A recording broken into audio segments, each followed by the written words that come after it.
Magandang araw po sa lahat ng manonood. Mahalagang impormasyon na dapat malaman ng lahat. Paalala lamang po, ang Pro Information Hub ay hindi affiliated ng anumang ahensya ng gobyerno. Ang channel na ito ay ginawa upang maghatid ng mga mahalagang impormasyon. Ang mga impormasyong ibinabahagi dito ay pawang totoo. Alam nyo ba, sa Universal Healthcare ay may dalawang uri ng membership category, ang direct contributors at indirect contributors. Sino-sino ang mga miyembro na nabibilang sa direct contributors? Ang mga direct contributors ay ang mga empleyado ng gobyerno at pribadong sektor.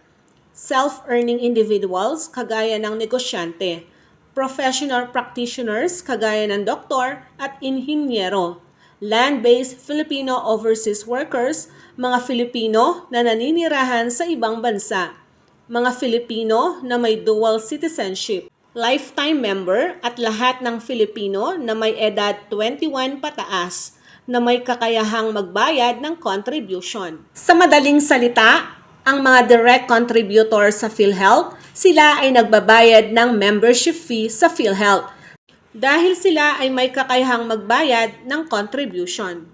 Kung meron naman direct, meron ding indirect contributors. Sila ay kabilang sa listahan ng DSWD.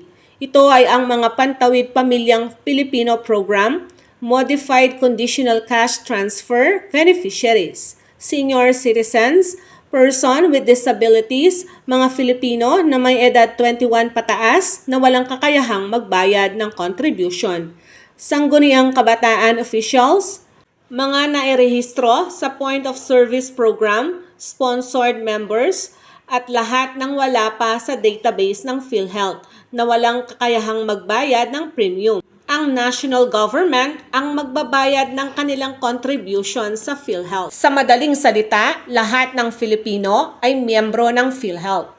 Kung nagustuhan nyo ang mga video na ganito, huwag kalimutang mag-subscribe, like, comment, at i-share na rin.